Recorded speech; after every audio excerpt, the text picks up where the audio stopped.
You are getting a challenge from Republican John Sulka, who was on the program yesterday. Why should people in the 121st stick with you, Bill? Well, I think because I've got a record of being able to make a difference for my district, for my people that I represent, and also to make a difference with the agriculture community all across the state.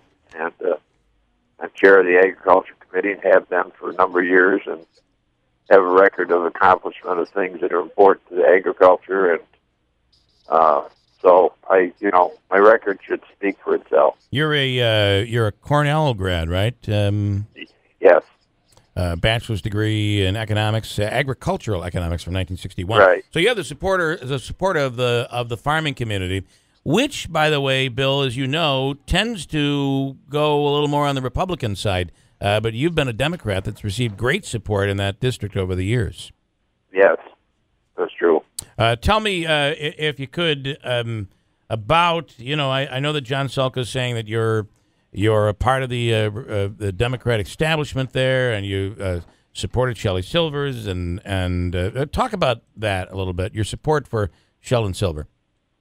Well, my support, first of all, he said it was 13 times.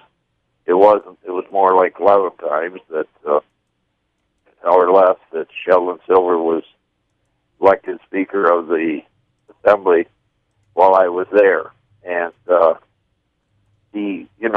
I also at one time, though, Assemblyman Ben Bragman had put out a coup to remove Shelley from the Speaker's position, and I stood with Mike Bragman and supported his effort to try to do that. So yeah, I haven't been, and what does the difference it make anyway? Shelley Silver is history. Yeah. And what about tackling corruption in Albany? I mean, we've seen it's been a really rough year. Yes, it has been, and it's very disappointing to see it happen. But those kind of things, we got to develop some more ethics reform, and we've got to have more openness in our actions that we take, particularly at the higher level of leadership in the Assembly. All right, and of course the Senate too. One of the disadvantages we have in New York, upstate, is the fact that it's a Democrat-controlled assembly, and many of those Democrats tend to be New York City Democrats, or at least those that favor the city and don't understand our way of life. Obviously, you're a Democrat with a strong background in agriculture and upstate values. I assume being in the majority is a positive for your district. There's no question about it. It definitely is a positive being a Democrat, and I've also developed a good relationship with those legislators or those assembly people from downstate, and in fact, it's a known fact that quite often when somebody's lobbying on an issue of agriculture or rural New York, they go to one of the New York City assembly people, and they sometimes get a response from the assembly person, what's Bill Magee think? Oh, interesting.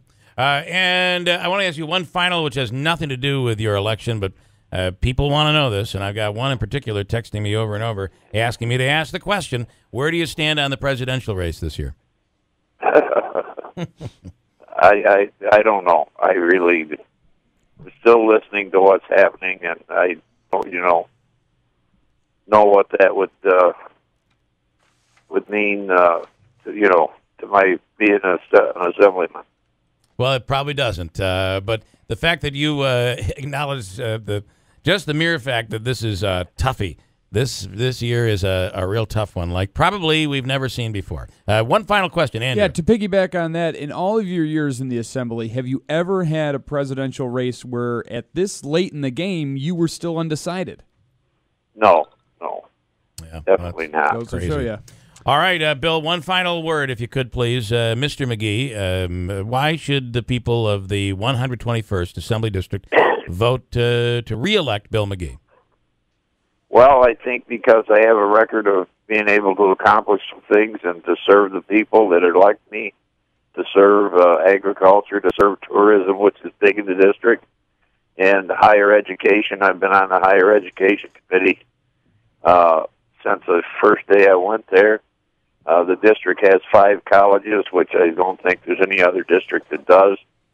So it's important, and we have and will continue to give constituent service when people come to us with a problem, and it happens daily, if not more often, that people come to us with a problem with a state agency or whatever it might be, and we try to help them, and right. Most of the time we're successful. And undecided on president at this point. Bill Magee, Assemblyman, thanks so much for taking the time this morning.